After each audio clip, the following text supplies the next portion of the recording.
Hiya, I'm Josie, and I'm an artist who sometimes volunteers at the Cambridge Museum of Technology. At the museum, we have a print shop with historic printing presses in, which we demonstrate to visitors on open days.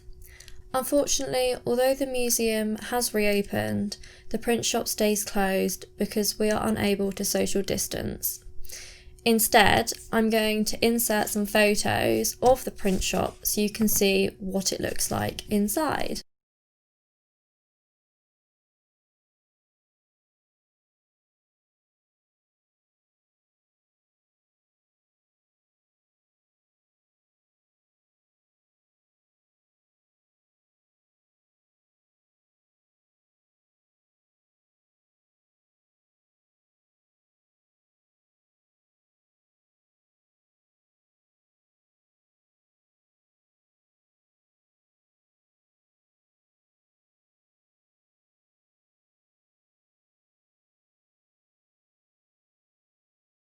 Being a printer was a very skilled trade. Young people would become apprentices with an experienced printer and learn the trade as they worked. Some words and phrases that we still use today come from the printing trade, such as uppercase and lowercase letters, which means capital and little letters. The printer would keep his letters in a case. The capital letters were kept in the upper section of the case, and the lowercase letters were kept in the lower section of the case, hence uppercase and lowercase letters. Now, I'm going to insert a photo, and I want you to tell me what it reads and what you notice about the letters.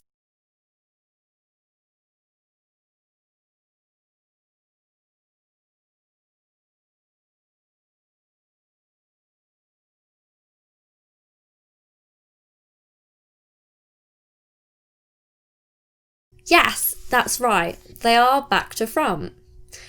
When you set up a sentence in printing, you have to put it backwards, so when you print it, it comes out the right way round. Some people think that the phrase minding your P's and Q's, which means being careful, comes from this. It is easy to mix up your P's and Q's when setting up your sentence. If you got them the wrong way around, then you could ruin the whole page. I'm going to show you an activity that we do at the museum in the print shop, but you can do it at home, so you can become a printing apprentice too. We are going to design and print a letter from the alphabet. But if you want a bit more of a challenge, then try writing your first name.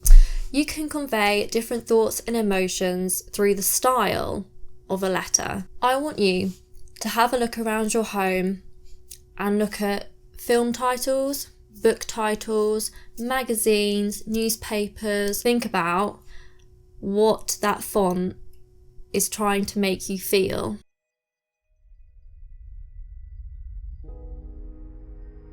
First, cut your foam board down to a more manageable size.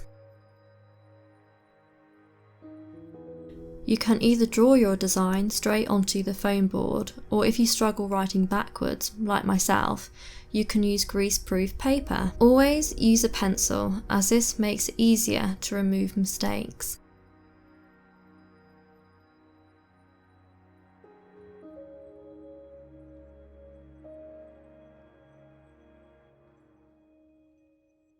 As you can see, I am unable to trace over my name when the grease-proof paper is put onto the foam board. To make it readable, I suggest using a felt tip and going over your design before tracing.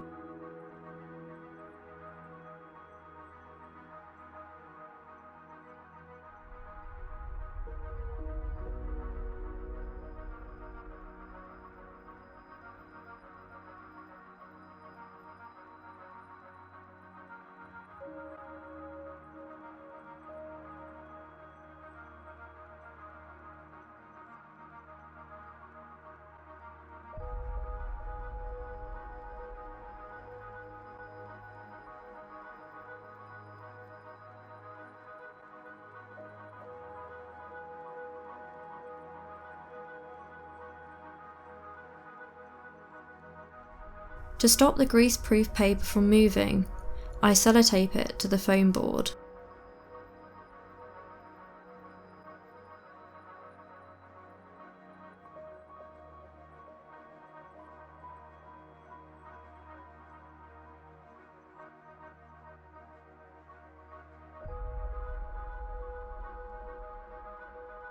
Use a pen and trace over the letter or letters if you're creating your name. Remember to press down so it leaves an outline, but not too hard so it perforates through the foam board.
When finished, remove your greaseproof paper and start to press down a little harder into the foam board to create a deeper groove, but remember not to press too hard.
When finished, paint over your foam block, then press firmly down onto a piece of paper, spreading the weight evenly.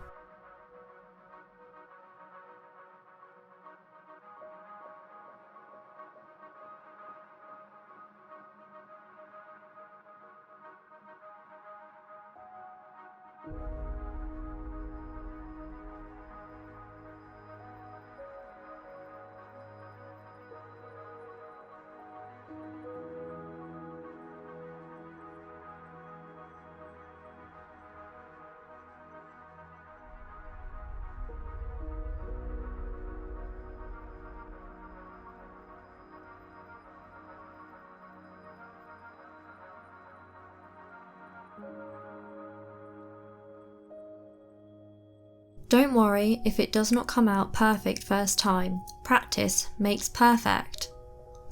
If you cannot see the letter, wipe down the paint off your board and try pressing a little harder around the outline. This will stop the paint from covering your board completely and getting into the groove of the letter outline.